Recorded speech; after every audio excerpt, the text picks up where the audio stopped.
সাজানো বেটা হচ্ছে এলাকারই মানুষের সহায়তা, অবশ্যই সমগ্র এলাকাটাই সাহায্যের হাত সকলেই বাড়িয়ে দিয়েছে। অনেকদিন আগে এটা স্থাপিত হয়েছে আমাদের ক্লাবটা, পায়োনিয়ার 1997, কিন্তু তারপর থেকে নানান কারণের জন্য পুজোটা বন্ধ ছিল, হয়নি।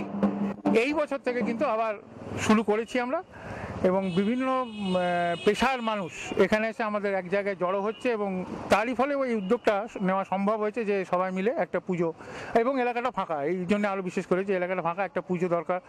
কিছু জুনিয়র স্টুডেন্ট ছেলেও আমাদের আছে যারা স্টুডেন্ট এখনও, তারাও এখানে আছেন।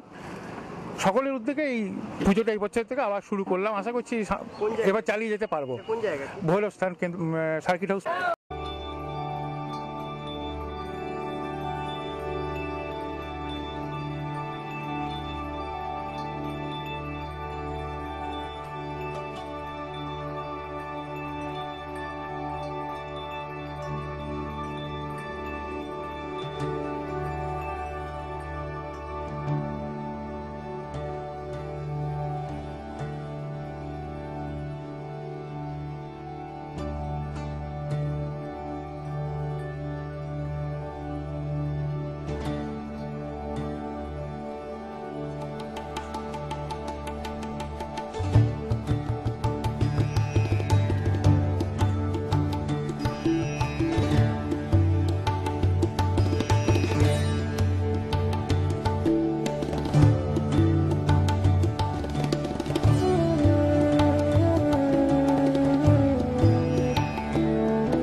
ট্রেনিং সেন্টার এইসব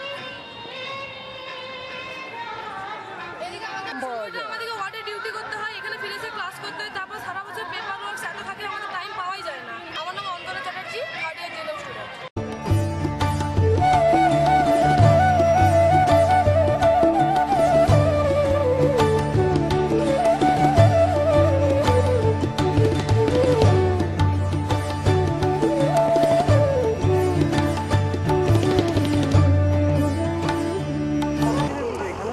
আমরা প্রথম পুজোটা শুরু করেছিলাম 2012 সালে, এটা আমাদের দ্বিতীয় বছর।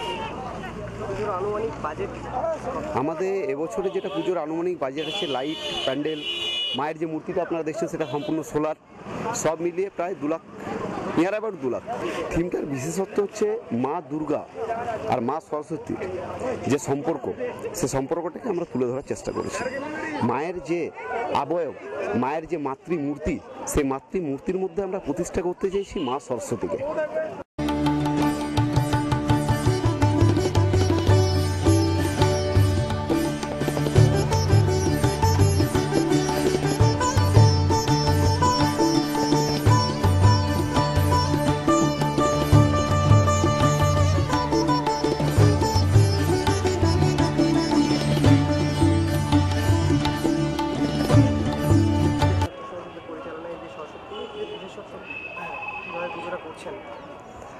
পুজোটা করছি বলতে আমাদের ছাত্র সংসদে মোটামুটি সবাই আছে, সবাই মিলেমিশে একসাথে কাজ হচ্ছে।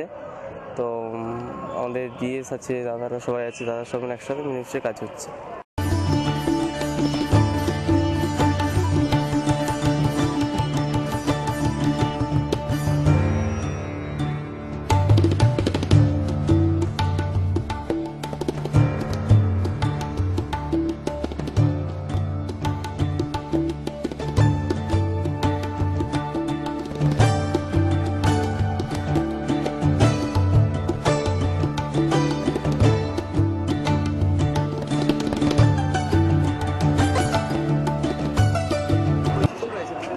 পুজোর বৈশিষ্ট্য বলতে আমরা পুজোটা শুরু করেছি আগের বছর থেকে।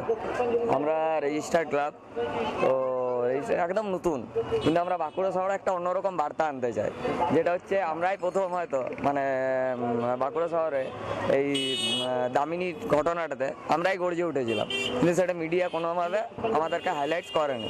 যাই হোক, কিন্তু গোটা বাঁকুড়া শহর জানি শুধুমাত্র আমরাই করেছি। এছাড়া আমরা শুধু সরস্বতী পুজো করি না, আমরা এছাড়াও সারা বছর ধরে কোনো না কোনো কালচারাল প্রোগ্রাম বা ব্লাড ডোনেশন ক্যাম্প এসব করি, কিন্তু আমরা হয়তো সেইভাবে এখন অবধি প্রতিষ্ঠাতা পাইনি, কারণ বাঁকুড়া শহর আমাদের চেনে না। কিন্তু আশা করছি এর মধ্যে আমাদেরকে সবাই আস্তে আস্তে চিনতে পারবে। পুজোর আনুমানিক বাজেটটা কত? এই পুজোর আনুমানিক বাজেট হচ্ছে প্রায় 2,70,000।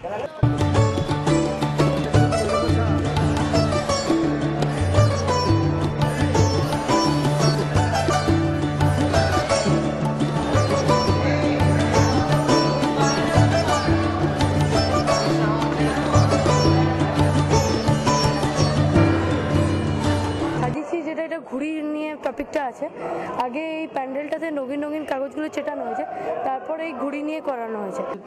সে তো মানে আধুনিকায়ন শুরু হয়েছে অনেক কাল আগেই। যেহেতু আমি গ্রামের ছেলে, গ্রামের পরিবেশে পুজো এসেছে, সেখানে বাড়িঘর থেকে কিছু রঙিন কাপড় চেয়ে নিয়ে এসে চারদিকে 4টে বাঁশ খাটিয়ে সেই কাপড় ঘিরে মণ্ডপ তৈরি করা হতো, একটা জলচক্রি বসিয়ে পুজো করা হতো, এবং সে পুরোহিত মশাই মানে উন্মুক্ত কলেবরে বসতেন, পৈতে গাছাকে সামনে রেখে সবাই ভক্তি নম্র চিত্তে মায়ের আরাধনা করত, পুষ্পাঞ্জলি দিত।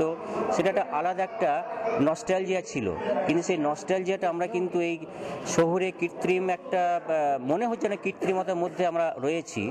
এখানে কিন্তু সেই ধরনের আমরা আন্তরিকতাটা ফিরে পাচ্ছি না। আমাদের একজন প্রধান মানে গল্প লেখক সাহিত্যিক, যিনি আমাদের খুব হৃদয়ের মধ্যে ছিলেন, বিশেষত কাকাউ লেখার জন্য, উনি এবছর আমাদের ছেড়ে চলে গেলেন। উনি হচ্ছেন সুনীল গঙ্গোপাধ্যায়। ওনার আমরা মনের হৃদয়ে আমাদের ছাত্র হিসেবে আমরা সবাই ওনাকে খুব গভীর আমাদের হৃদয়ে ছিলেন।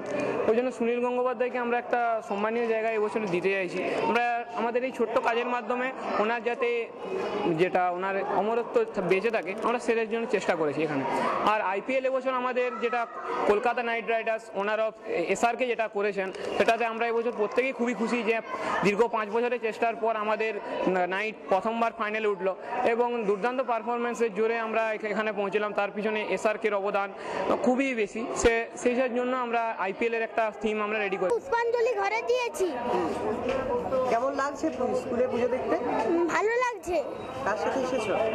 আমার বাবা, মা, দাদু, তারপরে আমার দাদা। স্কুলের বন্ধু বান্ধবদের সাথে দেখা হয়েছে? না, এখনো দেখা হয়নি।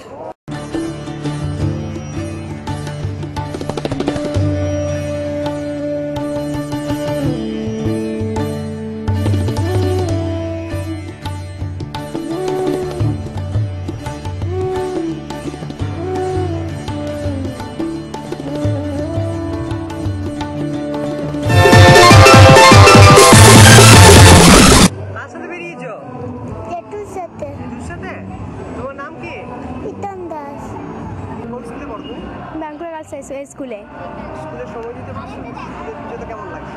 খুবই ভালো লাগছে। এখানে এত সুন্দর ছবি দিয়েছে, এতদিন ধরে যা করছিল খুবই ভালো করছিল। এই ঘরটা সবই ভালোই করেছে, মোটামুটি ভালোই লাগছে। হ্যাঁ, দেখা হয়েছে। অন্যান্য স্কুলে গিয়েছিলে? হ্যাঁ। অন্যান্য স্কুলের থেকে তোমাদের স্কুলে কোন জিনিসটা মনে হচ্ছে এগিয়েছে, অন্যান্য স্কুলকে টক্কর দিতে পারবে? ছবিগুলো খুব সুন্দর সুন্দর আমাদের স্কুলে দেওয়া হয়েছে, তারপরে বাকি সব মিলে বেশ ভালোই লাগছে, ভালোই হয়েছে স্কুলে। তোমার নাম? দীপা দাস।